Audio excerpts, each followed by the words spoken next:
ফিলিস্তিনের গাজা উপত্যকা জুড়ে ইসরায়েলের নৃশংস হামলা থামছে না। যুদ্ধবিরতি ভেঙেও হামলা চলছে। ইসরায়েলি হত্যাযজ্ঞ থেকে বাদ পড়ছে না শিশুরাও। গাজার স্থানীয় কর্তৃপক্ষ শনিবার জানিয়েছেন 18 মার্চ যুদ্ধবিরতি ভাঙার পর গাজায় ইসরায়েলি হামলায় অন্তত 500 শিশু নিহত হয়েছেন। গাজার স্থানীয় স্বাস্থ্য মন্ত্রণালয়ের হিসাবে 2023 সালের অক্টোবর থেকে গাজার ইসরায়েলি নির্বিচার হামলা এ পর্যন্ত প্রায় 51,000 মানুষ নিহত হয়েছেন।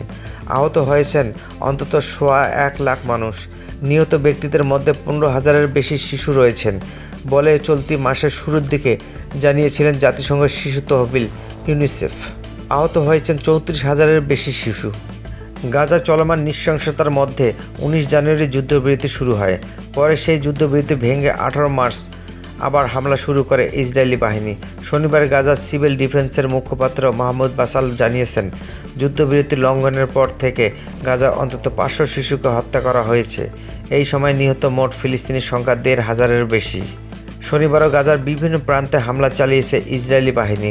উত্তর গাজার তুফা, মধ্য গাজায় বেত লাহিয়া এবং দক্ষিণ গাজার খান ইউনিসে কিজাত আর নাজ্জার আল মাওয়াসি এলাকায় আকাশপথে হামলা হয়েছে।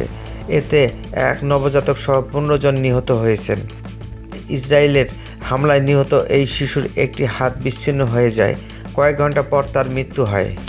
গাজা নারী ও শিশুরা ইসরায়েলের চলমান হামলায় বড় লক্ষ্য বলে উল্লেখ করেছে জাতিসংঘ।